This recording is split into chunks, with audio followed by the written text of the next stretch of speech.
How does diet culture affect queer teens' body positivity? Imagine growing up in a world where your worth is measured by how closely you fit into a narrow idea of beauty. That's what diet culture often promotes, especially for queer teens. Diet culture is all about the belief that being thin or having a certain body shape equals being healthy or attractive.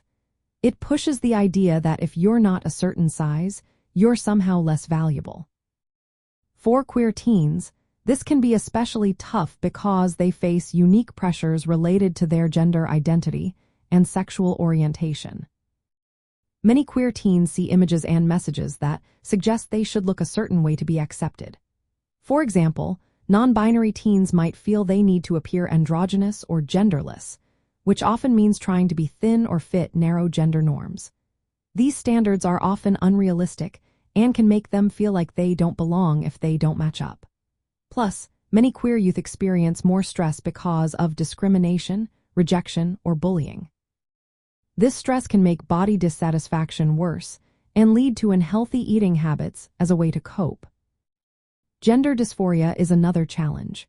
Transgender and non-binary teens might feel distressed because their bodies don't match how they see themselves. Diet culture's focus on controlling or changing the body can make this worse. It might push them to try to alter their bodies in harmful ways to fit societal expectations. This can increase the risk of developing eating disorders or other mental health issues. Even within queer communities, fat phobia still exists. Despite hopes for more acceptance, larger bodies are sometimes stigmatized, which makes queer teens in bigger bodies feel shame about their appearance. All these factors combine to create a lot of pressure that can chip away at body positivity. It becomes harder for queer teens to feel confident and comfortable in their own skin when they're constantly told they need to look a certain way. Supporting queer teens means creating spaces that celebrate all bodies and gender expressions. We need to challenge harmful diet messages by promoting self-love and care that focus on mental and emotional health, not just appearance.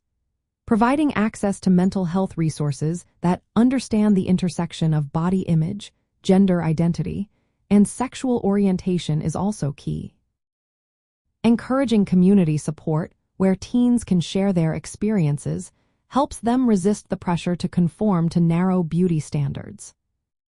In the end, diet culture can really harm queer teens' body positivity by pushing unrealistic standards and increasing feelings of inadequacy. But by actively rejecting these harmful messages and promoting acceptance, we can help all teens feel valued and confident in who they are.